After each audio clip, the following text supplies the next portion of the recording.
With only 2 multi-TD affairs in his last 4, Drew Brees has certainly cooled here during the midseason slate. All the way down to QB 15, he has slipped in terms of fantasy points per game. But I think he gets off the schneid here in week number 9. Facing an LA Rams secondary, it's allowed, the 6th fewest fantasy points to the quarterback position. But it's a bit deceiving as they've given up 7.6 pass yards per attempt, 252.2 yards per game through the air, 1.5 vertical strikes per game.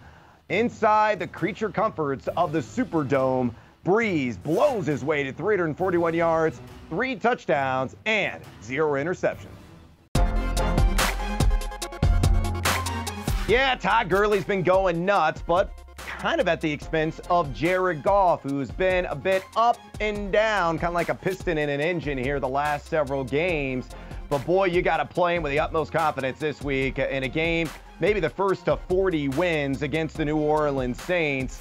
You look at the Saints on the season, they've allowed the 4th most fantasy points, 8.7 pass yards per attempt, 315.7 yards per game, and 2.1 passing touchdowns per contest. Goff, meanwhile, still averaging north of 300 yards per game, also chipping in a 9.7 YPA and 2.1 vertical strikes per game. I think he goes for 324 passing yards, a hat trick of touchdowns. That's 1, 2, 3 for you non-hockey fans out there, and an INT.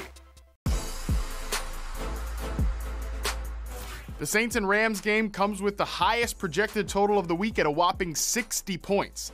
You'll want exposure to pretty much all the main players in this game, but my favorite of the bunch is Robert Woods. The veteran receiver leads the team with a 25% share of the targets and ranks second in both air yards and yards after the catch. He's been doing it all as a player for the LA Rams, lining up in the slot on about 40% of his routes and another 45% outside right. Woods should see plenty of coverage from some of the weaker non-Marshawn Lattimore corners in New Orleans. I'm fearlessly forecasting 7 catches, 82 yards, and a touchdown. So let's dive in on this for just a second. Michael Thomas has caught an absurd 90.6% of his targets this year. How wild is that? Ian Hartitz of Fantasy Labs noted that since 1992, no other receiver with 50-plus targets has even cleared an 82% catch rate.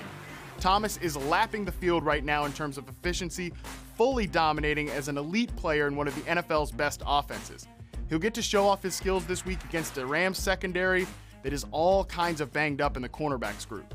This game has the highest total of the week at 60 points, and in order for that to get there, some of these stars are going to have to push the high end of their range of outcomes, and I think Thomas does it this week by getting in the box twice. I'm fearlessly forecasting 7 catches, 92 yards, and those 2 scores that I mentioned. Revenge game alert. Brandin Cooks goes up against his old team with the Rams traveling to New Orleans. Cooks actually got shut down when he went up against the Saints as a member of the Patriots last season, snagging just 2 catches for 37 yards despite the Pats winning 36-20. I think results will be a bit different this time around. The Saints defense is much, much worse this year, allowing the 4th most yards and 2nd most touchdowns to wideouts. Cooks should easily bring you a nice boom game in this spot after running a bit colder the last few weeks than how he got started. I'm fearlessly forecasting 6 catches, 92 yards, and a touchdown. Sean McVay sounded pretty darn optimistic on Monday that we'll see Cooper Kupp here again in Week 9 versus the Saints. Heck of a soft landing spot he'll get if this is indeed his return to action. Not only do the Saints allow a whopping 300 passing yards per game on the season, they just let both Stephon Diggs and Adam Thielen go for triple digits last week. It's always tough to trust a player coming off a multi-game injury absence, but with this game carrying the highest over-under of the week at 60 points, it's risky to sit anyone on either side of the ball from this contest. I'm fearlessly forecasting 7 catches for 68 yards. Mark Ingram gave you 92 total yards last week in the game against Minnesota. He's seen at least 14 touches in every game since he returned. He did get out-touched by Alvin Kamara last week. Kamara had the touchdowns, but still, Ingram finished with 16 total touches. That's going to pay the fantasy bills.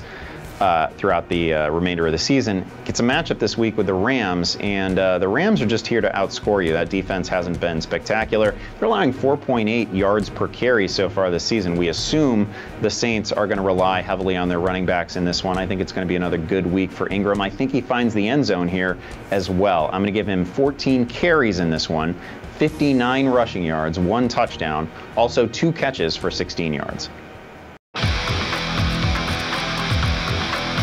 Alvin Kamara gave you 2 touchdowns in the Minnesota game. He had 76 total yards. He's just been a gift to fantasy owners all season. He's up to 9 touchdowns. He's up to 47 receptions. That's ridiculous.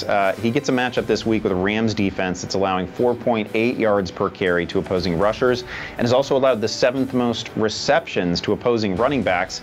It's never a bad time to start Kamara, and of course you're going to start him in what should be a really fun shootout of a game. I think he finds the end zone again in this one. I'm going to give him 12 carries, 55 yards, also 6 catches for another 52 yards and a touchdown.